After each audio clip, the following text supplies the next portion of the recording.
Grija, gaymarit va judayam kuchli charchoq. Assalomu alaykum. Men ismim Vohidova Xumora, Sirdaryo shahridanman. Bu kompaniyaga sog'lig'im tufayli kelib qolganmiz. Nima bezovta qiladi sizni?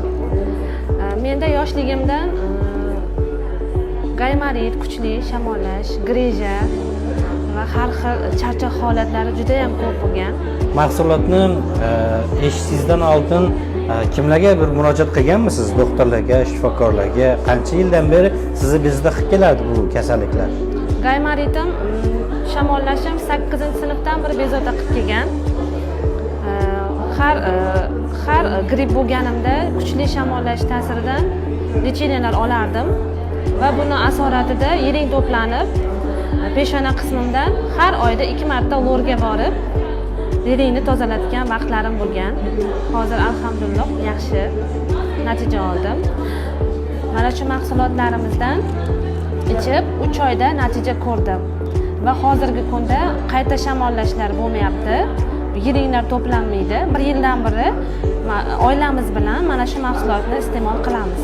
Mahsulotni eshitganingizdan keyin, olganingizdan keyin qay dozada, qay tartibda ichdingiz va sizdagi 10 kunlik, 15 kunlik, 1 oylik o'zgarishlari qanday bo'ldi? Shular haqida gapirib bering.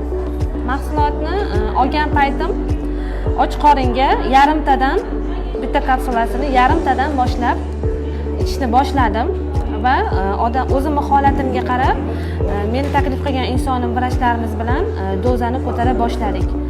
Buni 1 oy ichganimdan keyin bu koenzimni 2-oyga qo'shishni boshladim va 3 oy ichida juda ham super natija oldim. Hammasi ketdi bu 3 oy ichida? Ketdi.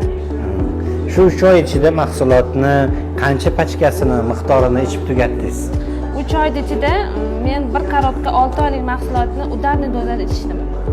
3 oyda tugadi. 6 oylik mahsulotimiz 3 oyda tugadi. Minnatdorchilik va xayrlashuv. Minnatdorman avvalambor Allohimga shukrlarga yetkazgani uchun, mana shunday mahsulotni oilamga kirib kelgani uchun minnatdorman va meni taklif qilgan insonlarimdan minnatdorman.